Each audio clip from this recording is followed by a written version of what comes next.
Caso Digna Ochoa y familiares versus México. Sentencia de 25 de noviembre de 2021. Excepciones preliminares, fondo, reparaciones y costas. Resumen oficial emitido por la Corte Interamericana de Derechos Humanos. El texto íntegro de la sentencia puede consultarse en el enlace que se encuentra en la descripción de este video.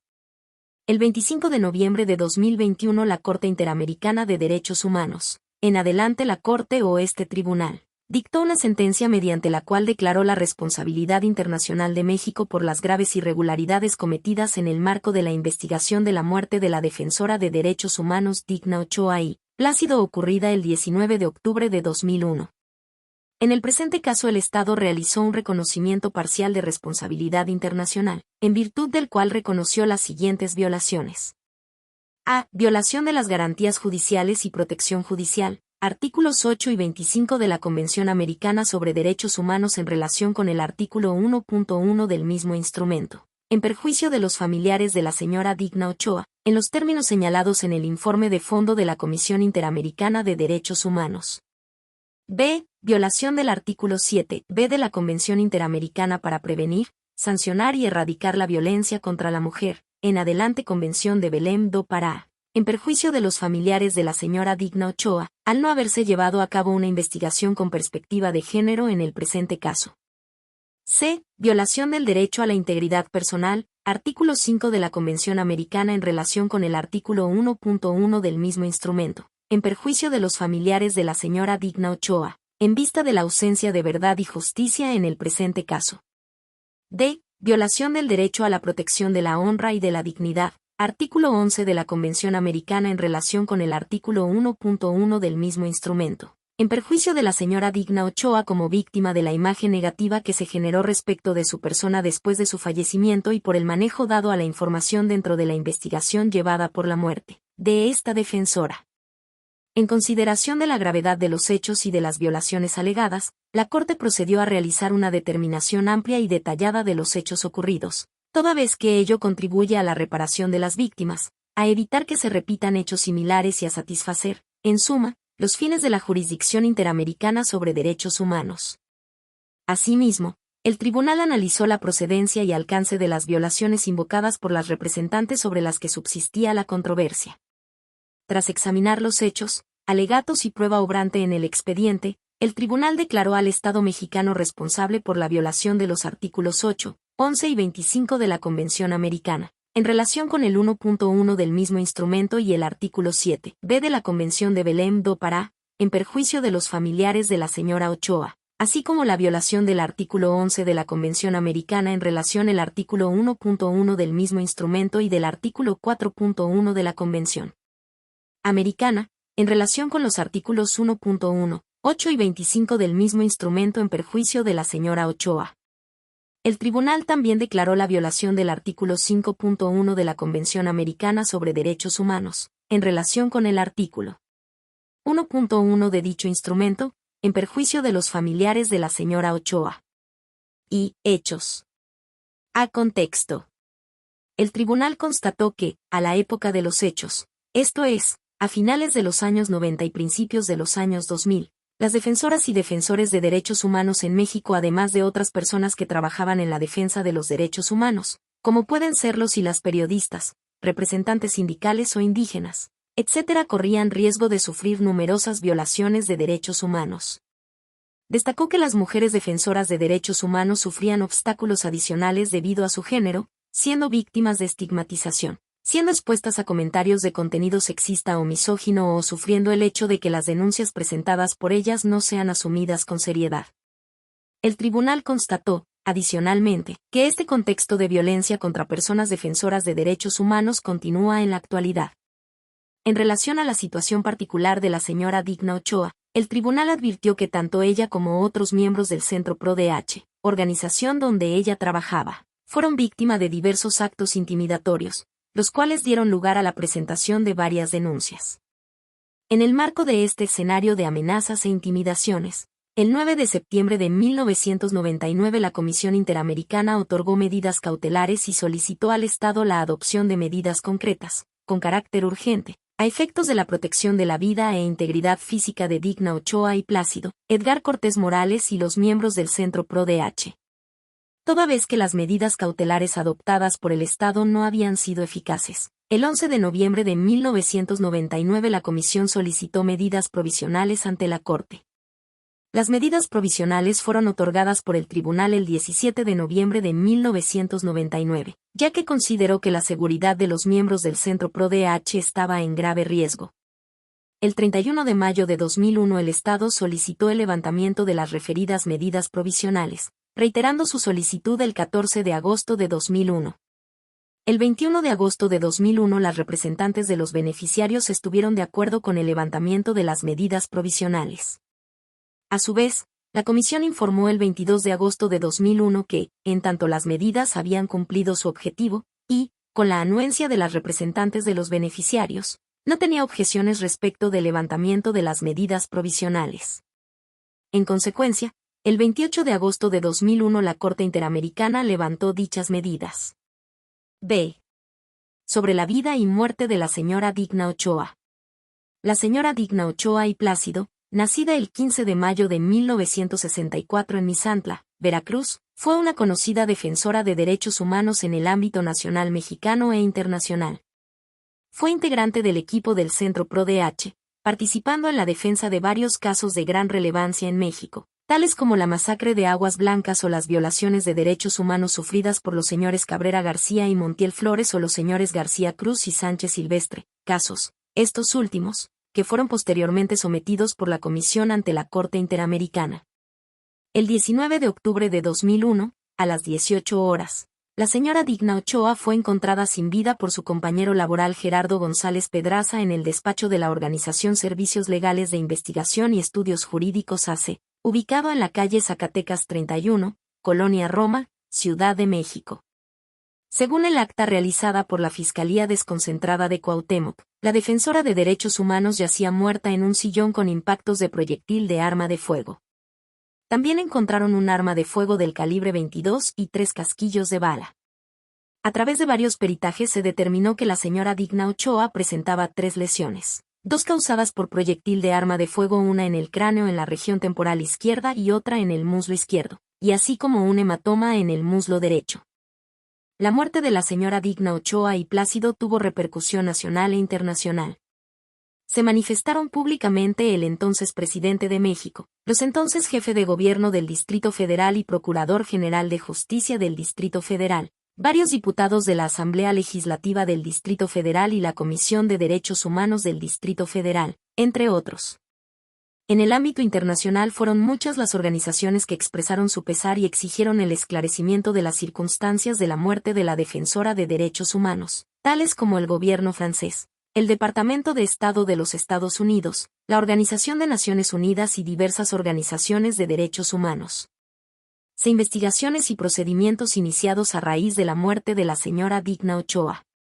El 19 de octubre de 2001 el Ministerio Público recibió una llamada telefónica que daba cuenta del hallazgo del cadáver de la señora Digna Ochoa, dando lugar al inicio de la averiguación previa FQAUT/03/USD 04/02576/2001-10, la AP 2576. En relación con la muerte de Digna Ochoa, la Fiscalía Especializada planteó 3 líneas de investigación principales. Y, una línea sobre la posible autoría militar, 2, la denominada línea Guerrero y, 3, la línea sobre el entorno familiar, social y laboral. Ninguna de estas 3 líneas de investigación obtuvo resultados. En razón de lo anterior, el 18 de julio de 2013 el agente del Ministerio Público encargado de la investigación propuso a la Coordinación de Agentes del Ministerio Público, en adelante, la CAMP, el no ejercicio de la acción penal tras el análisis del acervo probatorio, adoptando el respectivo acuerdo de resolución de la AP 2576. El mencionado acuerdo descartó la hipótesis de homicidio y se inclinó porque la hipótesis más probable era la de un suicidio disimulado. Tras la interposición de una serie de recursos, se acordó la práctica de nueva prueba. El 12 de marzo de 2007, tras la incorporación de la nueva prueba aportada, el agente del Ministerio Público propuso a la CAMP el segundo acuerdo de no ejercicio de la acción penal. Sin embargo, el 17 de septiembre de 2008, La Coordinación de Agentes del Ministerio Público Auxiliares del Procurador rechazó la solicitud del no ejercicio de la acción penal y ordenó la realización de diversas diligencias. Tras la práctica de nuevas diligencias, el 20 de agosto de 2010 el agente del Ministerio Público propuso un tercer acuerdo de no ejercicio de la acción penal y ello sobre la base de que estaban ante la inexistencia del delito de homicidio y que no existía una conducta relevante para el derecho penal. El 26 de noviembre de 2010 se aprobó el no ejercicio de la acción penal. El 5 de abril de 2011 la coadyuvancia presentó un recurso de amparo contra el referido acuerdo de no ejercicio de la acción penal. El 19 de agosto de 2011 el juez de amparo declaró inoperantes e infundados los argumentos de los recurrentes.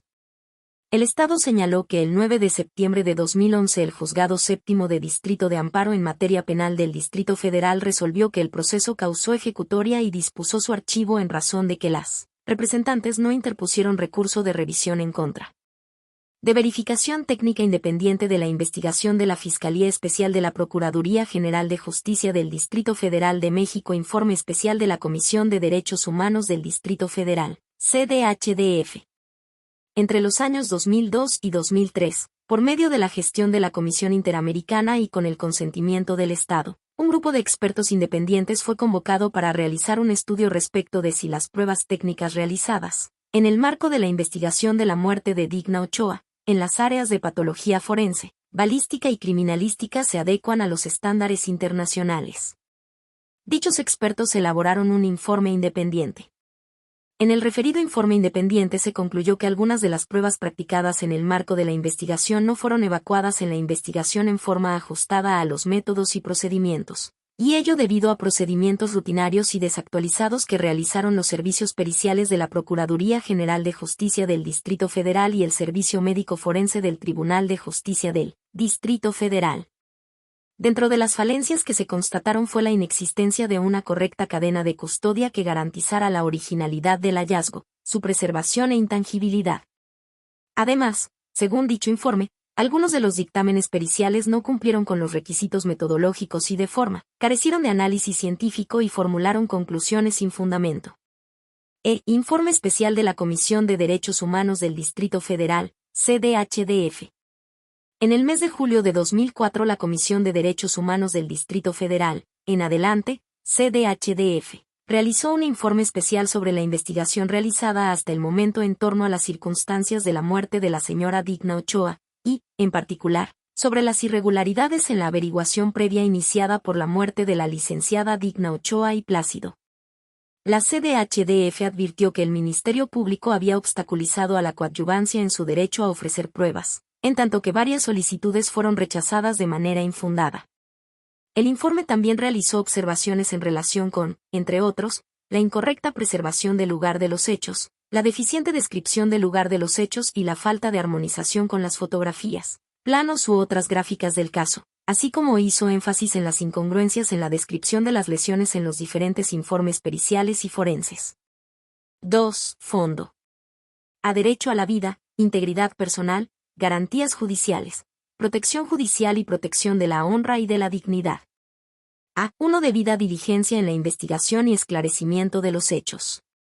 El tribunal recordó su jurisprudencia reiterada en la que indica que, en casos de privación de la vida, es fundamental que los estados identifiquen, investiguen efectivamente y, eventualmente, sancionen a sus responsables, pues de lo contrario se estarían creando, dentro de un ambiente de impunidad, las condiciones para que este tipo de hechos se repitan. Con respecto a la condición profesional de la persona defensora de derechos humanos, la Corte también reiteró que el cumplimiento del deber de crear las condiciones necesarias para el efectivo goce y disfrute de los derechos establecidos en la Convención está intrínsecamente ligado a la protección y al reconocimiento de la importancia del papel que cumplen las y los defensores de derechos humanos, cuya labor es fundamental para el fortalecimiento de la democracia y el Estado de Derecho.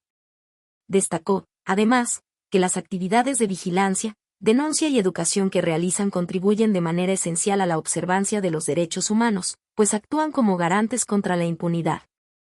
Asimismo, en el caso de ataques dirigidos a mujeres defensoras de derechos humanos, el tribunal consideró que todas las medidas orientadas a mitigar los riesgos que corren deben ser adoptadas con perspectiva de género y con un enfoque interseccional, de tal manera que se les pueda brindar una protección integral a partir de considerar comprender y dar un lugar central a las complejidades de las formas diferenciadas de violencia que afrontan las defensoras por su profesión y por su género. Entre estas complejidades se destacan los factores políticos, sociales, económicos, ambientales y sistémicos, incluidas las actitudes y prácticas patriarcales que producen y reproducen este tipo de violencia. Asimismo, este enfoque implica que sean las propias defensoras quienes definan sus prioridades y necesidades de protección, en ese sentido, sean acompañadas desde una lógica de respeto a su voluntad. A la vista de lo anterior, el tribunal concluyó que, a efectos de garantizar un efectivo acceso a la justicia en pie de igualdad para las mujeres defensoras de derechos humanos, los Estados deben garantizar, el acceso irrestricto y sin discriminación de la mujer a la justicia, asegurando que las defensoras de derechos humanos reciban protección eficaz contra hostigamientos, amenazas, represalias y violencia. 2. Un sistema de justicia que se ajuste a las normas internacionales de competencia. Eficiencia, independencia, imparcialidad, integridad y credibilidad, y asegure la investigación diligente y célere de hechos de violencia, así como, 3. La aplicación, en el marco de este acceso a la justicia por parte de mujeres defensoras de derechos humanos, de mecanismos que garanticen que las normas probatorias, investigaciones y otros procedimientos probatorios jurídicos sean imparciales y no estén influenciados por prejuicios o estereotipos de género. En relación con el análisis concreto del caso, el tribunal advirtió en primer lugar que, tal y como así lo reconoció el Estado, hubo numerosas falencias en el manejo de la escena del crimen, especialmente, en la documentación de esta, destacando importantes errores cometidos en la descripción de hallazgos, tanto en el cuerpo en el lugar de los hechos, en la realización de los exámenes externo e internos, así como en la necropsia médico-legal. Por otro lado, el tribunal observó que también hubo graves inconsistencias y contradicciones en la recolección de datos y, en particular, entre un dictamen de criminalística de 19 de octubre de 2001, el acta médica realizada 3 horas más tarde y el protocolo de necropsia, donde no coincidía o había ausencias destacables entre, inter alia, la lesión que presentaba la señora Digna Ochoa en la cabeza, el hematoma que tenía en el párpado superior derecho, las heridas por arma de fuego que presentaba en el muslo izquierdo o el hematoma que presentaba en el muslo derecho. Adicionalmente, la Corte advirtió numerosas falencias en la cadena de custodia, lo cual tuvo un impacto en los resultados de la investigación, así como en la práctica de la prueba testimonial, lo que llevó a concluir que el Estado no tomó medidas adecuadas para identificar a declarantes que podrían tener algún temor en declarar ni tampoco adoptó medidas de protección a favor de testigos vinculados con la muerte de la señora Digna Ochoa, lo cual, inevitablemente, pudo influir en el resultado fiable de algunos de los testimonios. 2. Utilización de estereotipos de género. El tribunal determinó que la investigación relativa a las circunstancias de la muerte de la señora Digna Ochoa estuvo sesgada, desde el principio, por la aplicación de estereotipos de género, donde destacó la elaboración de peritajes psicológicos con base en este tipo de estereotipos que apelaban a aspectos íntimos y personales de la defensora, todo ello con el objetivo de cuestionar su credibilidad. Lo anterior permitió proyectar una imagen de la señora Digna Ochoa como una mujer poco creíble y exagerada, lo cual llevó a concluir que habría cometido un suicidio producto de una inestabilidad emocional, inestabilidad que además estaba relacionada con su condición de mujer. Además, los referidos dictámenes pusieron el acento en la víctima y sus comportamientos, aislando e invisibilizando, de esta forma, el contexto en el que ocurrió la muerte, desvinculando dicha muerte de manera automática de su labor de defensa de derechos humanos y, en consecuencia, afectando negativamente a la investigación y a la valoración de la prueba. 3. Plazo razonable. El tribunal realizó el análisis sobre el plazo razonable sobre el lapso de tiempo que transcurrió desde el día de la notitia criminis, esto es, el 19 de octubre de 2001, día de su muerte hasta el día de hoy, toda vez que el Estado, en el marco del reconocimiento parcial de responsabilidad efectuado, se comprometió a reabrir la investigación por la muerte de la señora Digna Ochoa. En cuanto a la complejidad del asunto, el tribunal advirtió que se trataba de un caso complejo. No obstante, a juicio del tribunal, esa naturaleza compleja no justificaba los largos periodos de inacción que se produjeron en el marco del procedimiento. Adicionalmente, la Corte observó que durante el proceso judicial hubo prolongados periodos de inactividad. Asimismo, en relación con el comportamiento procesal de las víctimas, el tribunal advirtió que no se observaban conductas dilatorias o obstructivas por parte de la coadyuvancia, sino solo que éstas ejercitaron todos los recursos que estaban a su disposición para la legítima defensa de sus intereses.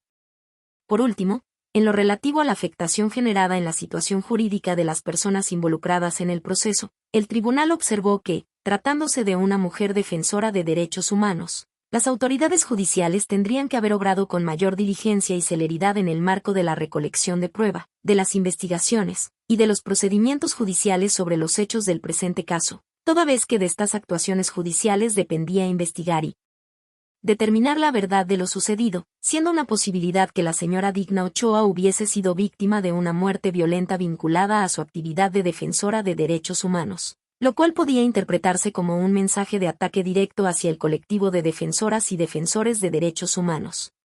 Por todo lo anterior, el tribunal concluyó que México también violó el plazo razonable por la investigación y judicialización de los hechos relacionados con la muerte de la señora Digna Ochoa el 19 de octubre de 2001. A4. Afectación al derecho a la honra y dignidad de la señora Digna Ochoa. El tribunal observó que la violación de derechos humanos de la señora Digna Ochoa no se agotó a los efectos del presente caso en la deficiente investigación de los hechos que rodearon su muerte, sino que tuvo continuidad y se vio exacerbada a través de un discurso canalizado por agentes estatales encaminado a denostar su imagen pública, polarizar a la sociedad mexicana y sustentar ante la opinión pública la versión del suicidio, todo ello además haciendo uso de estereotipos de género nocivos. Todo lo anterior supuso una violación del artículo 11 de la Convención Americana, en relación con el artículo 1.1 del mismo instrumento en su perjuicio. A5. Afectación al derecho a la vida de la señora Digna Ochoa. La Corte consideró que la muerte de la señora Digna Ochoa se inscribió dentro de un contexto generalizado de impunidad por los homicidios de defensoras y defensores de derechos humanos que ocurrían en la época de los hechos del presente caso en México y que vino precedida de años de amenazas ejecutadas contra ella.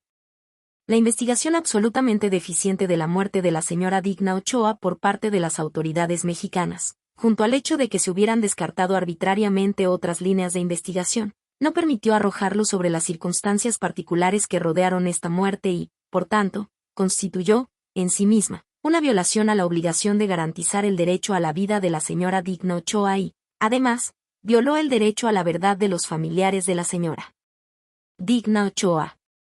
3. Reparaciones.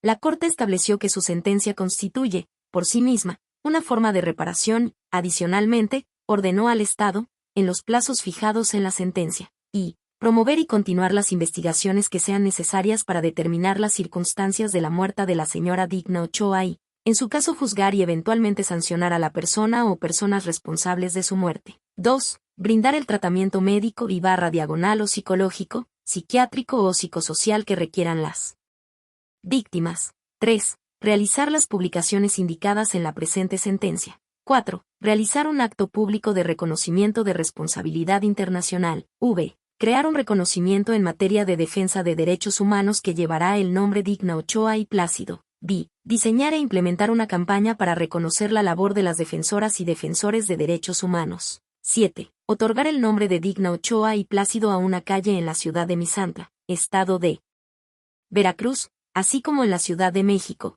8. Elaborar un plan de fortalecimiento calendarizado del mecanismo de protección para personas defensoras de derechos humanos y periodistas. 9. Crear e implementar un mecanismo de protección de testigos que intervengan en el procedimiento penal. X. Elaborar, presentar e impulsar una iniciativa de reforma constitucional para dotar de autonomía e independencia a los servicios periciales. 11. Elaborar, presentar e impulsar una iniciativa de reforma a la Ley Federal para la protección a personas que intervienen en el procedimiento penal para que incluya los parámetros y estándares internacionales sobre la materia para la creación y operación efectiva de un mecanismo de protección a testigos. 12. Crear e implementar a nivel federal un protocolo específico y especializado para la investigación de ataques contra las defensoras y defensores de derechos humanos. 13. Realizar un plan de capacitación del personal de investigación sobre el protocolo referido, así como la creación de un sistema de indicadores que permitan medir la efectividad del protocolo. 14. Pagar las cantidades fijadas en la sentencia por concepto de indemnización por daño material e inmaterial, costas y gastos. Y 15. Reintegrar al Fondo de Asistencia Legal de Víctimas de la Corte Interamericana de Derechos Humanos la cantidad erogada durante la tramitación del presente caso.